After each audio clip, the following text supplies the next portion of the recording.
Today we'll have part 2 of our discussion of Steve Martin, and we'll be discussing tinnitus. This is Doctor versus Comedian.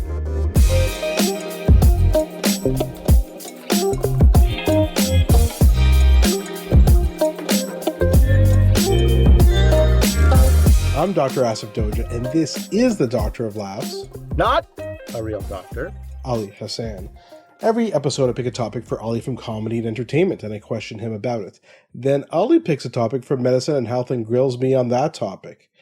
Now, last week we did part 1 of our discussion of Steve Martin, and it was so long we had to divide it into 2 parts. So today we're going to be talking about the latter half of Steve Martin's career. He is still active and alive and, doing entertainment. And then, because Steve Martin suffers from tinnitus, in our medical section, we're going to talk about that disorder. Right, Ali? Yes. I knocked the cord out of my headphones and didn't hear the last 10 seconds. What am I agreeing to exactly?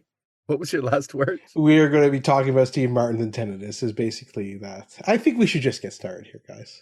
You bet. And you're still a little sicky, Asif, huh? The doctor is sick. The tables have turned. Exactly. So apologize to everybody if my voice is a bit off. I was sick, then I got better, then I got a sinus infection. Anyway, this is probably too much information for everybody. It's future subject, sinus infections.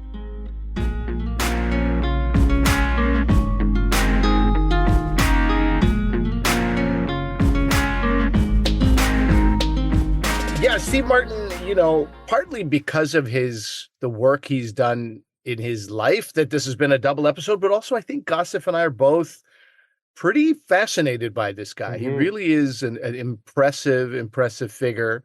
So our first episode, if you haven't heard it, I definitely recommend that we talked mainly about his stand-up comedy. And speaking of remarkable, there are so many people, myself included, and I counted myself as a Steve Martin fan until I read his book, Born Standing Up, by the way. I didn't know the nature of his stand-up comedy. When you talk about Robin Williams and Richard Pryor and George Carlin and all these superstars of the 70s, somehow, and I don't quite understand why, but he gets left out. I guess he wasn't at the Comedy Store in LA. He wasn't at those clubs with these guys. But he was doing arenas, and he just sort of existed in a world all of his own, and his fans were just super fans. He transitioned to film in the late 70s with a movie called The Jerk. You saw that, did you, Asif? You know what? I never saw it, and I almost watched it for the first time in preparation for this. I just ran out of time. Totally should have. And I think we should comment when we go through his filmography about ones that he wrote. So he definitely wrote The Jerk. So you've seen it. What did you think about The Jerk? I've seen it. I don't remember it that well, but I remember being very amused by it, certainly. I don't think we had seen a character like that before. I think I remember a combination of discomfort and amusement. But I was also like, I liked Steve Martin, so I was watching it with an open mind. And, it's an interesting thing. He started doing films because the road and that arena life, doing, 50 arenas in 60 days, was exhausting. And he got to that point, a lot of musicians talk about this. You're like, man, it's all blending in together. I don't remember what city I was in yesterday, what city I'm in tomorrow. And he said movies was a savior from that because he's like, I don't have to go to people. I just show up on set, say a line 7 different ways, and then boom, he's obviously very minimalizing it. People come to me. In other words, they go to the theater and they watch, and he doesn't have to go anywhere, quote unquote. Compared to what he was doing, the commute to a movie studio was very minimal.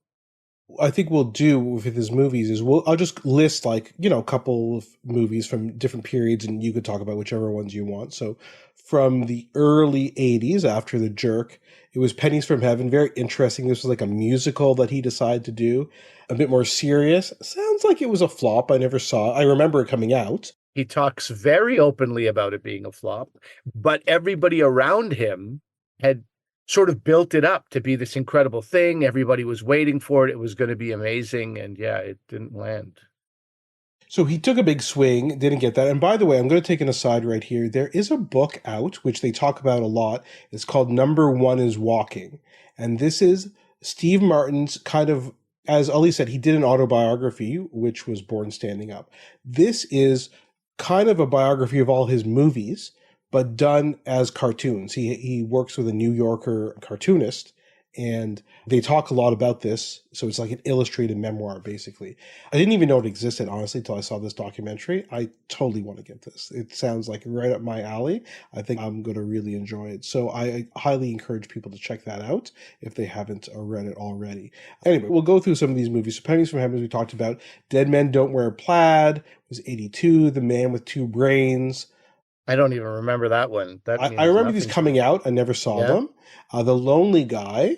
And then 1984, though, All of Me. Did you see All of Me, Ellie?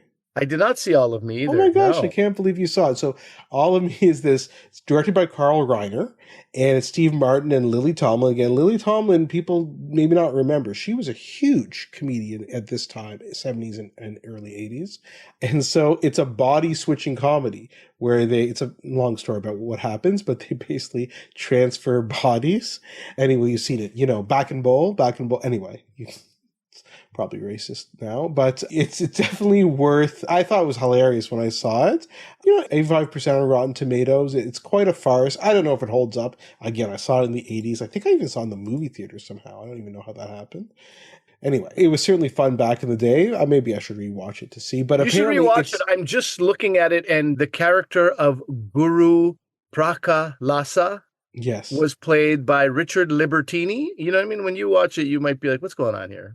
I think people know Richard Libertini. He's a character actor who's been in lots of things. Anyway, he is not an Indian guy. And of course, it's the Indian guy's kind of powers, I believe, that allow them to switch bodies. Anyway, listen, like I said, but the physical comedy and the comedic timing of Lily Tomlin and especially Steve Martin is quite good. Again, from what I remember. One of the biggest superstars of that time, Lily Tomlin. Yeah, for sure. Started on stage as well, just like Steve Martin, similar journeys in a way. And her bits as well on stage, very well. Remember, we were doing the Bob Newhart episode a couple of episodes back. Lily Tomlin comes to mind with a similar style as telephone operator character that she developed. Yeah. And then Steve Martin has a string of about 10 movies. I'm just going to list them, and then we're going to talk about, we'll select some to talk about them. But this is between 86 and 1991. Okay? So not that long a time. You ready? Three Amigos, Little Shop of Horrors, Roxanne, Planes, Trains, and Automobiles, Dirty Rotten Scoundrels, Parenthood, My Blue Heaven, LA Story, Father of the Bride, Grand Canyon.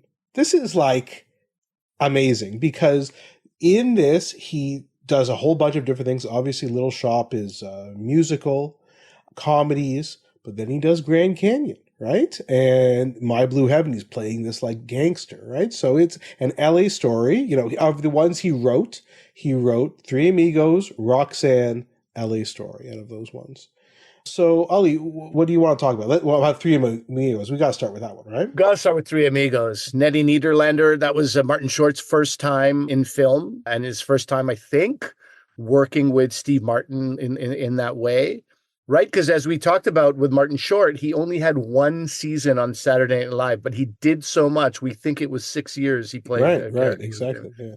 So, Three Amigos really sort of launched him, and this trio really worked very well together. I don't know if it'll be as funny now. Yeah, I was going to say, have you seen it since the 80s? I haven't seen it since, I'm going to say the 90s, maybe 2000s. Just one of those. I saw it once. I saw it once in the 80s. I'm sure I went to the movie theater for it. But yeah, I don't know.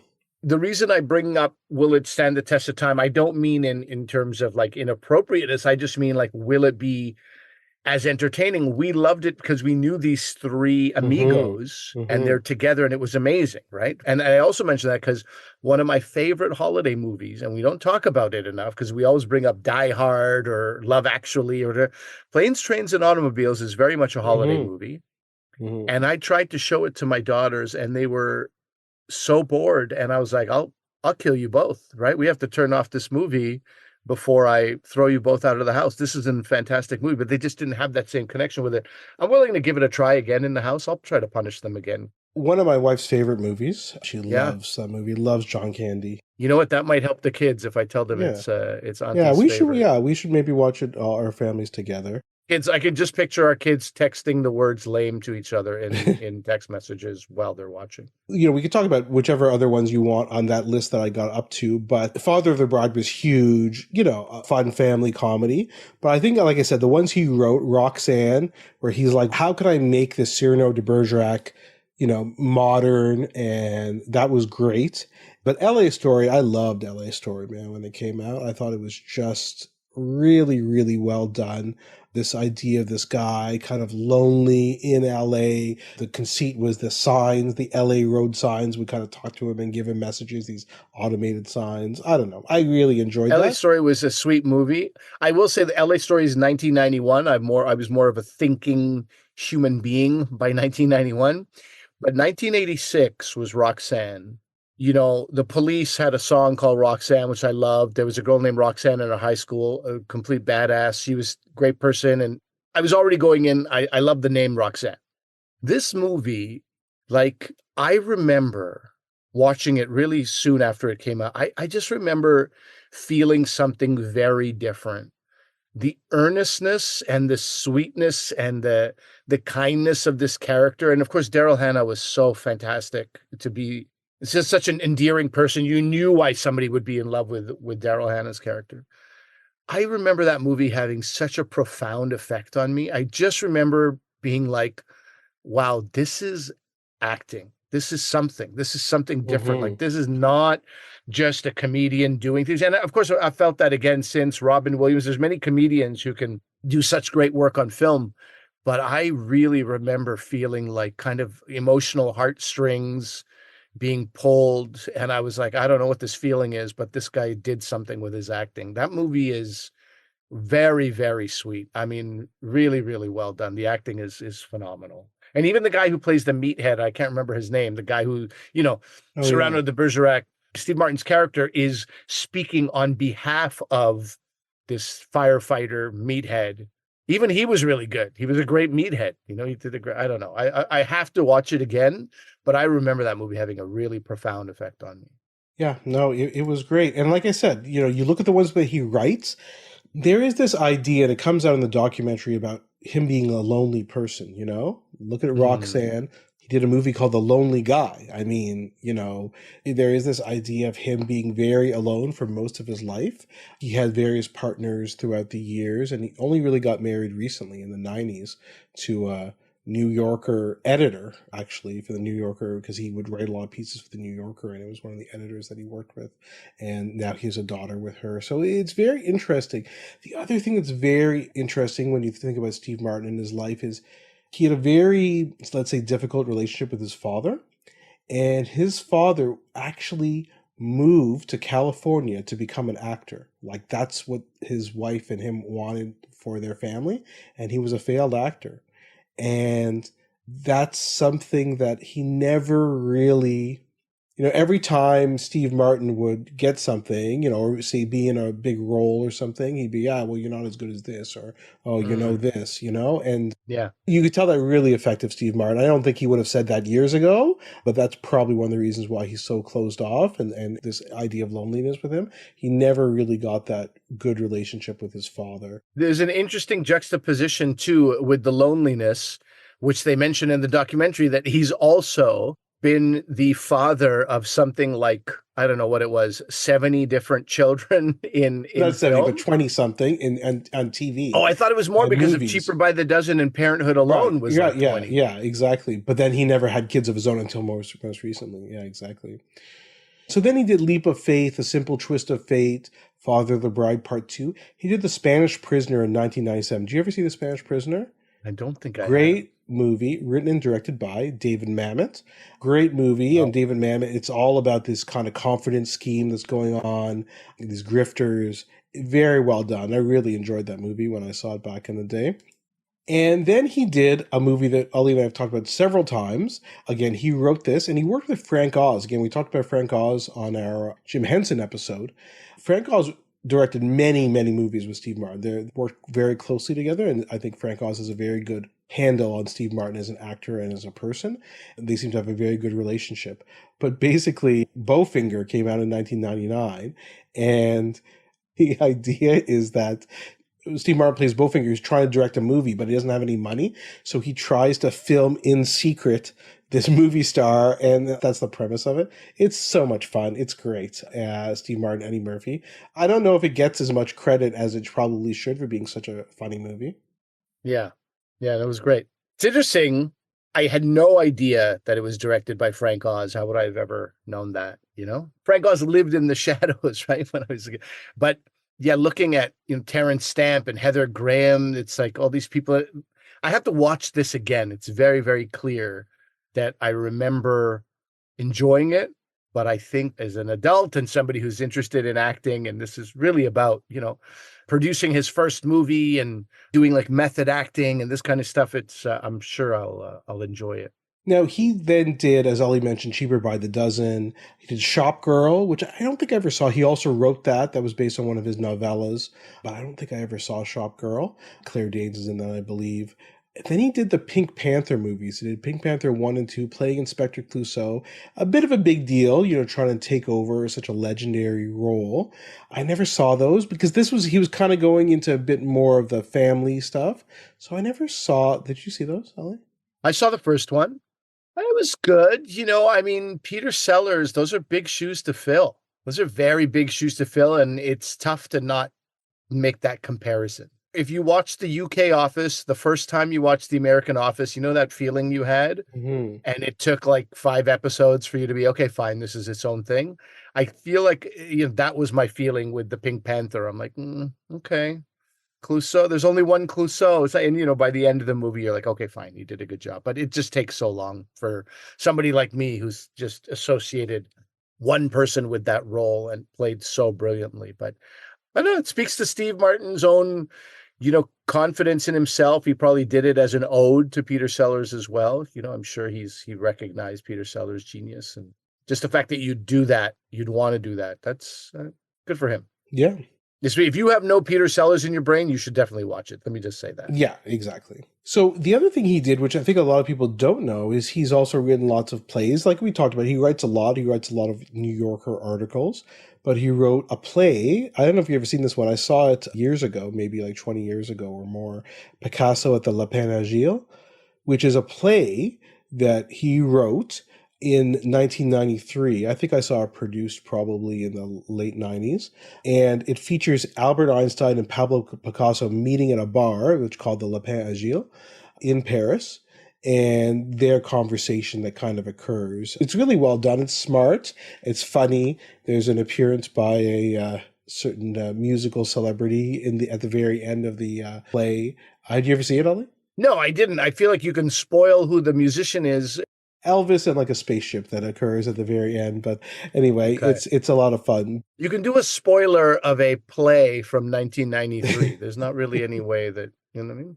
I didn't know this. He made a musical called Bright Star, himself and Edie Brickell, and that debuted on Broadway in 2016, and it got a lot of praise. It got 5 Tony Award nominations, and he got a Grammy Award for Best Musical Theater Album, so pretty accomplished. He also did a comic play called Meteor Shower, which apparently is like quite funny, and was performed originally with Amy Schumer and Keegan-Michael Kay. So, I don't know, he's very accomplished from a writing point of view as well. Like I said, I didn't even know about this book that he had with these cartoons. He does a lot of these cartoons with this New Yorker artist. And then, by the way, he did actually return to stand-up in 2016. He basically opened for Jerry Seinfeld, just did a low-key, impromptu 10-minute set, and then turned the stage over to Seinfeld. These guys are also quite good friends. And then he realized, he obviously has been friends with Martin Short for years, since the early 80s. And they just decided to start doing a 2-man show that you guys may have seen. There's a special on Netflix, which I watched recently, which is a lot of fun. One of my goals is to try and see them live together if possible. And he liked working as a team. I think he thinks it's less stressful. It's more fun for him. It's basically them just insulting each other the whole time and making jokes about each other. Exactly. But they also get to do some musical stuff because Martin Short loves the stage and Broadway type theater, so he gets to do he's a great guy. Has a great voice. Singer, he can really sing. Yeah. And Steve Martin does a lot of his banjo stuff as well, because we didn't get into that, but He's also a very accomplished banjo player and plays with a whole bunch of bands and has albums out. It's quite amazing, really. Yeah, if you got to think, so you mentioned that show with Edie Brickell, and Edie Brickell you would know from it's Cowboy Junkies, No. She's the Edie Brickell, the New Bohemians. New And Bohemians. she's Pardon married to me, Paul Simon now, but that's not how most people know her. but anyway, a very accomplished musician who I have not, whose band I have not committed to memory, but I know her from her solo work. The New York Times review of that show, of that musical that he did, it was called Bright Star. It says the shining achievement of the musical is its winsome country and bluegrass score with music by Mr. Martin, that's Steve, and Miss Brickell, lyrics by Miss Brickell, the songs, yearning ballads and square dance romps rich with fiddle, piano, and banjo, beautifully played by a 9-person band, provides a buoyancy that keeps the momentum from stalling. And as you said, 5 Tony Award nominations. And Steve Martin received his own, Best Book of Musical, Best Original Score. Think about how much work goes into just that. Just the rehearsals with a 9-person band, making it a musical, making it a musical that is like worthy of a Tony. I mean, that's a year and a half of your life if I just think about how much work that is. Leading up to it, writing it, creating it, and then, rehearsing it and then doing it. This guy is quite a machine. And I think in that itself, just it really suggests how accomplished and talented he is. And it's almost offensive to me that he started the documentary by saying, I have no talent. I have no natural talent. I know. But if we take him at his word, that's just even more impressive. It means he has to work very hard at everything. And he has. And it's really paid off. Well, and then we could talk about his most recent endeavor, which is Only Murders Which is in the reason Building. my children know him, Yeah. basically. Yeah. And he came up with Only Murders in the Building with co-creator John Hoffman. And we've talked about this show before on the podcast, but it's basically a trio of strangers who all live in a high rise in the Upper West Side in Manhattan.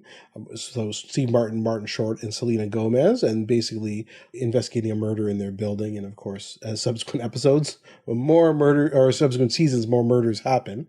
It's going into its 4th season, coming up, I think, at the beginning of September. It's coming out. So again, he wasn't going to star in it. He just kind of developed this. He thought it was a lot of fun, but then basically he was convinced to perform in it. What do you think about Only Murders in the Building there? Yeah, I mean, I think this was one of those shows, if I'm not mistaken, it was renewed for a 2nd season before the first episode even aired. You know what I mean? Yeah, something like that, yeah. It was very, very soon. If not before, maybe right after the first episode. People watched it and they were like, yeah, instant hit. The dynamic between these 3 is immediately something that's compelling and you want to watch it. And yeah, it's like quite an interesting, the fact that my wife and I can sit there and watch it on one level and every one of our kids who are in different age groups can also sit and enjoy it and then ask for it. Like, I think it was released, one every week. So it's one of those things. It's old school television style where we're waiting, anticipating the next episode. Oh, isn't it Thursday tonight? The new episode has come out of that. Like it united us together as a family and it was very entertaining, even though it's ridiculous. What's going on in this building? Why are there so many murderers in this building? It doesn't matter. They have a way of letting you, suspend your disbelief and just give in to the entertainment of it. And it's good. I really do enjoy it. And I'm excited to watch the 4th season. Yeah, it's totally fun. I must admit, I am not caught up. I watched season 1 and 2. I have to watch season 3, so try and get that done before the new season starts. I really liked it. And, we talked about Selena Gomez on a previous episode. I really didn't know a lot about her other than my kids liked her music. And she made me a fan from this show, really. Like, I think she's a good actress. I think she's a lot of fun in the show. Solid actor, absolutely. And Martin Short, again, he is funny in this, but he's not quite playing himself. And there is a lot of sadness with, his character, which I really like. And Steve Martin's as well. Again, like speaking of the lonely guy, and it's funny, right? He is a semi-retired actor who just kind of coasts on his one starring role in the show Brazos. And so anyway, it's tons of fun. And I'm really happy for them. He did say that this is probably it for him in terms of what he's going to do. He'll finish Only Murders in the Building. I don't think they've said if this season's the final one, I believe. I'm not sure. But Steve Martin does say in the documentary, like, this is probably it for him. Yeah, he's got a young daughter to raise. He's got a young family at age 76. I think he wants to be around for her and his wife, and you can't fault him. Yeah, because he lives in New York, and he said the only way he's doing this is if it's set in New York. So it wasn't initially set in New York, but they did that so he didn't have to travel. And yeah, it's very interesting just to finish things off with him. His daughter is probably about 12 years old now, and it's interesting. He didn't allow her to be shown in the documentary, so they kind of just animate a stick figure over her if she's ever in a shot, which I think is good. I think he's being responsible for that. I always question people who put their kids, in the limelight, and I think he's being pretty responsible for that. So listen, man, I don't know what else we can say about Steve Martin. He seems like a good person, and as we talked about, so intelligent and really unbelievably accomplished comedian and actor. Yeah, and hardworking. I think, if anything, magic probably teaches you the importance of repetition and hard work, just over and over and over again until you master a trick, right? And I really believe that was a foundation that was necessary for Steve Martin to become the person he is. As much as magic doesn't do it for me, and as I said, reading his autobiography, I almost gave up after the second chapter about magic. I was like, another more magic at a county fair somewhere. It's not for me. But I'm glad I pushed through on that. And the documentary is very much worth watching. It's a two-parter, as we had said, two very different, distinct documentaries, all under the umbrella of one documentary name. But yeah, definitely 2 thumbs up over here.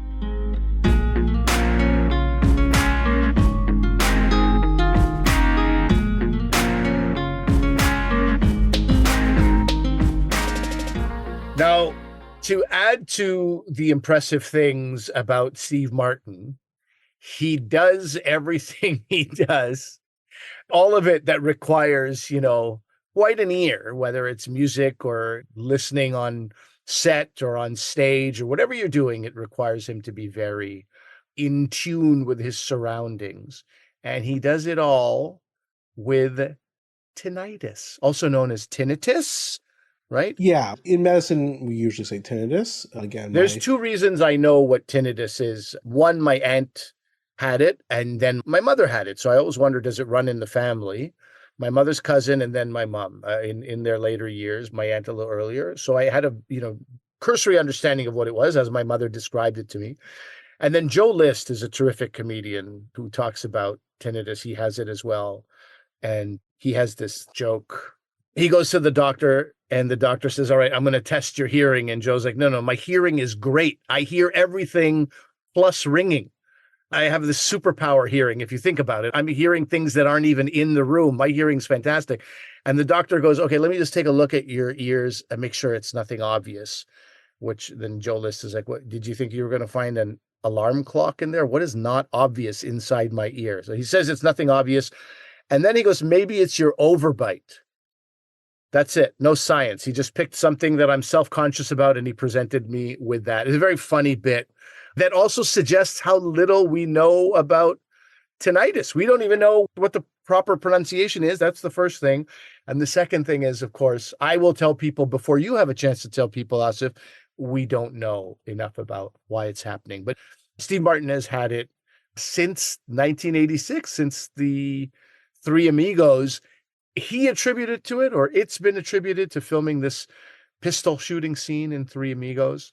But then since then, he said that he believes, or maybe he knows, it's from years of listening to loud music and performing in front of noisy crowds. I mean, if that's the case, we're lucky if 30% of the world's population doesn't have tinnitus, and certainly most entertainers. But so let's back up and talk about what it is exactly. I've suggested it's a ringing, but let's get some science and medical stuff in here, huh?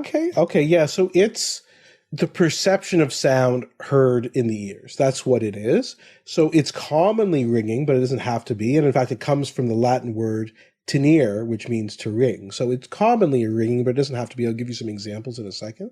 And most of us have probably experienced it, if you've been exposed to a gunshot, but that's not that common for most people. Usually it's a loud concert, right? That's what, you've been to a concert and you leave, and then you have this ring in your ears. Usually what would happen is I would go to a concert when I was younger, and then you go home to bed, you're like, oh my gosh, I have this ring in my ears, and then the next morning it's kind of gone, right? So it goes away in a few hours. So the one thing to remember, and this is why the joke that you're saying by Joe List is true. It's actually very commonly associated with hearing loss, which seems like a strange thing from his joke and from what you were saying, but it commonly is. And when you look about how common it is, it occurs in about 10 to 15% of the population, which is crazy, which is like 30 to 40 million people, say, in the US. And it does increase with age, though in kids, you can see it in as common as 13% of kids. So it's funny, we do hear that as a complaint sometimes in kids. So it's not uncommon at all. So what do you think? Why is it happening with kids? If, Steve Martin was around pistols, that was one theory, and then he was around loud crowds and loud music. Why is it happening with young folks? I mean, kids today, listen, like earphones, and let's be honest, Ollie, earphone technology has increased so incredibly since we were younger, right? So we have in-ear earbuds, we have noise-canceling headphones. I think that's a huge problem with that. A lot of phones will tell you if you're listening to music too loud, and the warnings come up all the time, for kids. So I think that's a huge issue. I think that's something definitely that needs to be monitored over time for kids. But again, then we'd want to see that associated with hearing loss. Okay, so do we know what causes it? That's a good question, Ali. And Is it? Really it is. But it really comes down, so there's actually different types of tinnitus. And the cause depends on what type. Okay? Okay. So that's why it's interesting. So there's objective tinnitus. And again, like I know Joe List was making these jokes, but the doctor was, of course, right. Because there's tinnitus that other people can hear. So the doctor can hear it. So it's not just something you can hear as well. What? Yes. That's insane. So objective tinnitus is very different than subjective tinnitus. Subjective tinnitus only you can hear. Okay, so that's the more common kind. But let's talk about this objective one because I think you'll find it kind of interesting. So it's quite rare, but it's because something in your body is making this sound. So you can have what's called a muscular tinnitus because you have degeneration of muscles.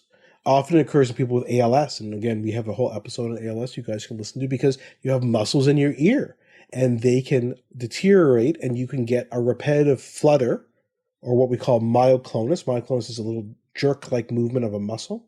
When you have a little muscle twitching, in your eyelid sometimes. Do you ever get that, Ollie? I know about jerks, Asif. Awkward. Yes, I do know about that twitching. We all know about that. It's right. So that's myoclonus. So if you get that in some of the muscles that are in your ear, then you would be able to, not just you hear it, but other people could hear it. Okay. So that's what the doctor was talking about. And sometimes there is like a surgical treatment if that's the cause. Okay. There's also something we see in neurology called palatal myoclonus. So this is a muscular induced clicking kind of tinnitus that results from abnormal discharges in an area of the brain. It's called the inferior olivary nucleus.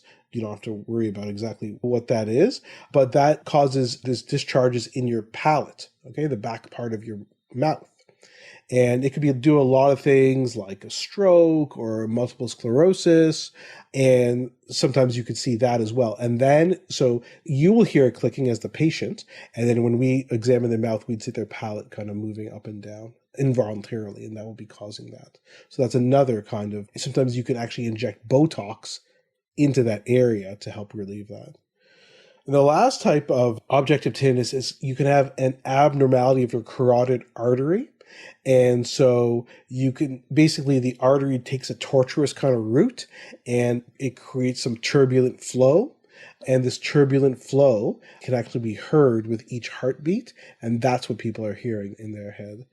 So those are these very rare causes of objective tinnitus, but because some of them are treatable or potentially serious, it's important for doctors to kind of make sure that's not what's going on for that objective tinnitus. But of course, like we talked about, the more common type is this subjective tinnitus. So that's this perception of sound in the absence of auditory stimulation. So objective tinnitus probably comes and goes, right? Because there's something causing it. Whereas subjective, could it just be all the time? They both could be all the time, because the objective one, even like you'd have to treat the underlying cause in order to maybe get it to go away. Yeah. But yeah, these things both occur all the time, which could be very distressing for people, right? Yeah. There's anecdotal reports of people taking like an ice pick and shoving it in their ear, trying to like relieve the tinnitus, you know? So you asked about the causes. I did. We don't know the cause of subjective tinnitus, but there is an idea of what may happen. So the area where your hearing area in your ear is the cochlea, right? That's what receives sound. And if that's damaged, we know that the cochlea, like, it's just like our hands, right? Our hands, we have nerve endings, and our nerve endings go all the way up our nerves, up into our spinal cord, up into our brain, and they're mapped on our brain, right? So similarly, our hearing is also mapped. So we have our nerves that go to our cochlea, and they go back up into the brainstem, the back part of the brain, and then into the higher parts of our brain, which are organized for our hearing. So they think that when you have an area of the cochlea that's damaged, you have these projections that kind of modify themselves because of this lack of stimulation, because of the damage. And this pattern of organization in your brain is altered.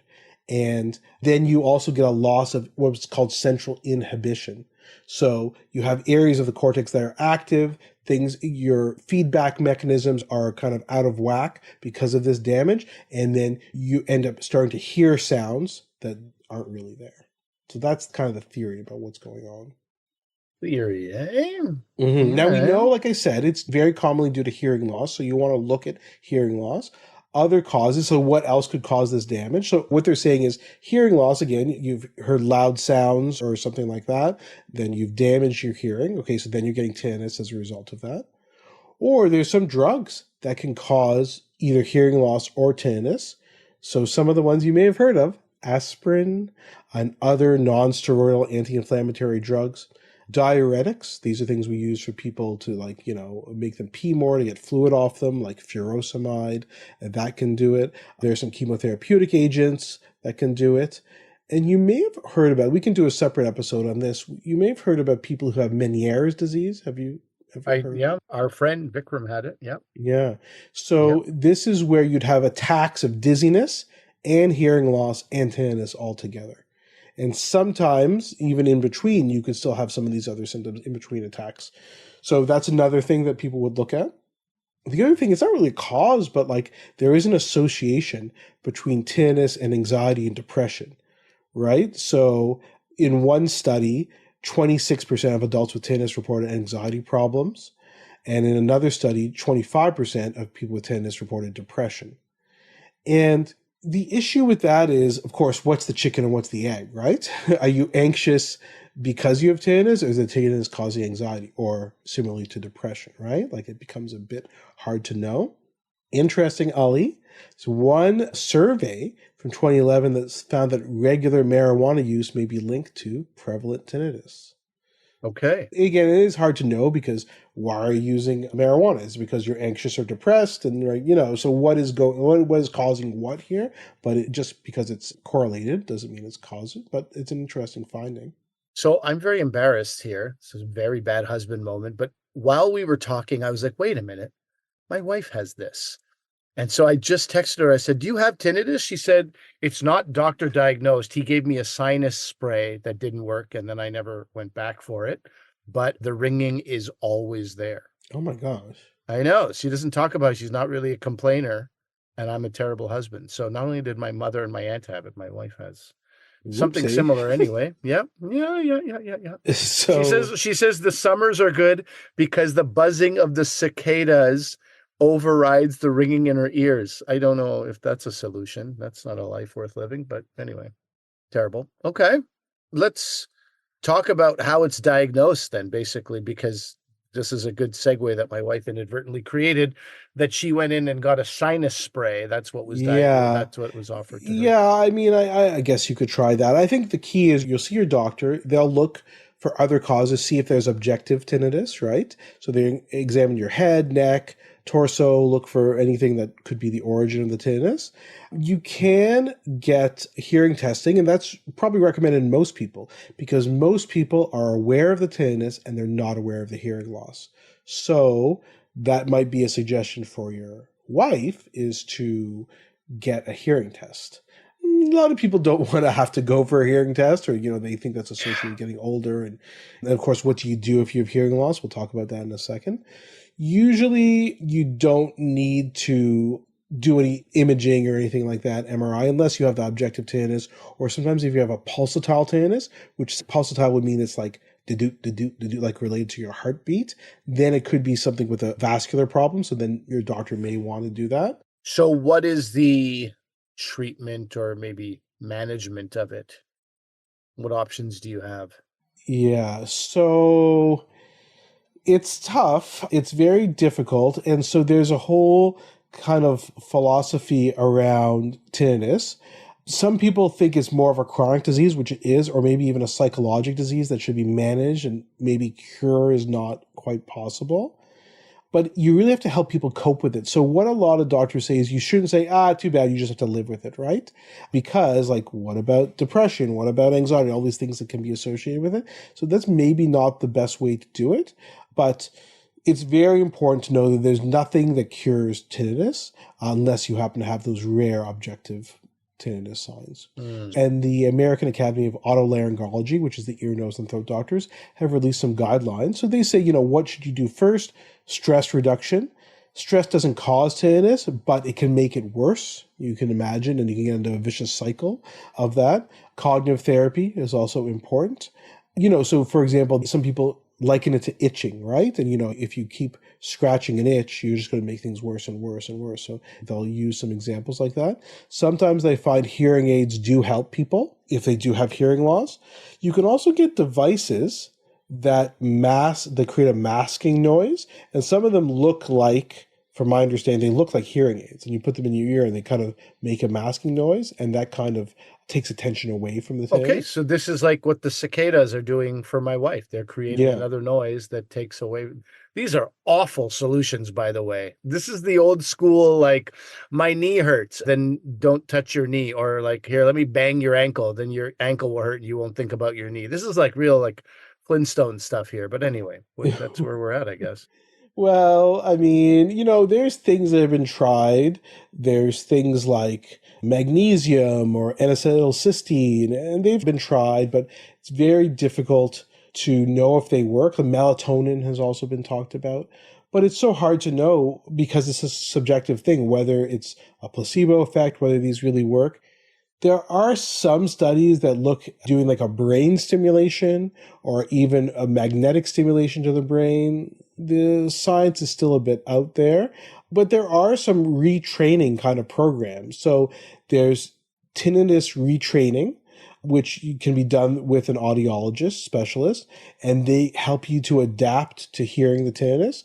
And there's also something called neuronomics, which work with you to help you to ignore the tinnitus.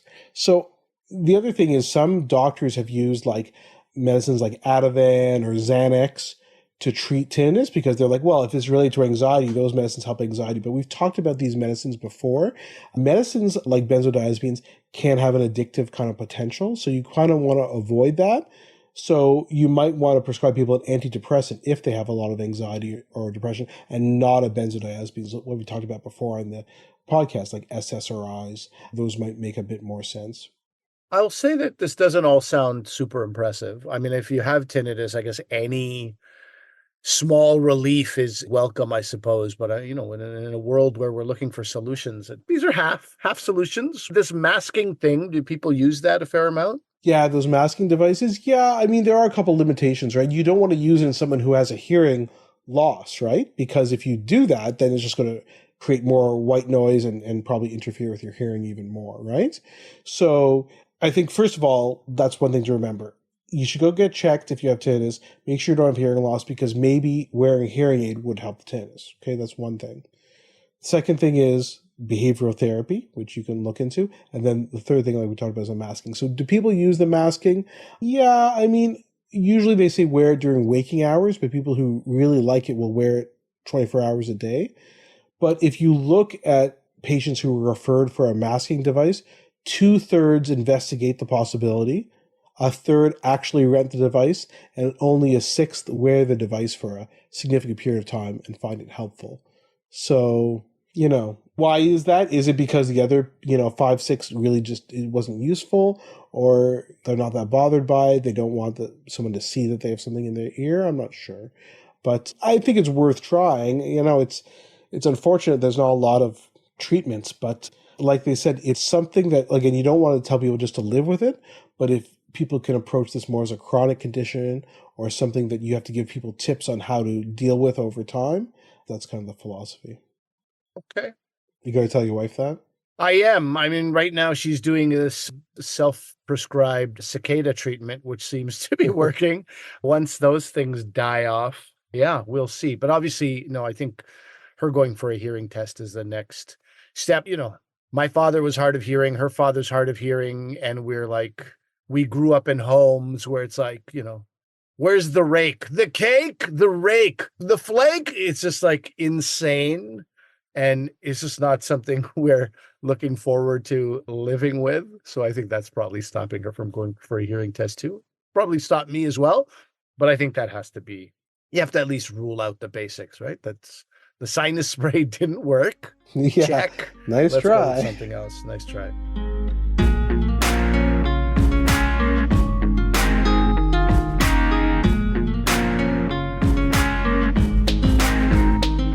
That's our episode for today. Let us know what you guys thought. Again, we split up the Steve Martin topic just because it was so big. Let us know what you guys thought about that. drvcomedian@gmail.com, Dr. V Comedian on Twitter, Facebook, Instagram. We are everywhere. Let us know what you guys thought about tinnitus as well. A lot of people suffer from it. And do you have any solutions that you've uncovered? Definitely let us know. I'm sure the medical community would like to hear about that. I'm very much in this episode, and I'm staring directly into Asif's nostrils and stuff. But you sort of, as you're listening, you've got a bigger picture. If you have questions that did not come up here, definitely reach out. Love to hear your questions. Love to hear your suggestions. And Ali, again, just to recap, in September, you have this comedy special recording in Toronto. 2 shows, 7 p.m., 9 p.m. on September 26th at the Comedy Bar Danforth. Looking forward to it. Like I said, I will most likely be there. So if you guys are there, stop by, say hi, and enjoy the comedy of Mr. Ali Hassan. But remember, that day and every day, although I'm a doctor, I'm not your doctor. Medical issues we talk about are for your interest and information only, and they're not medical advice. Please consult your medical professionals for actual medical advice. Thanks for listening. Bye-bye.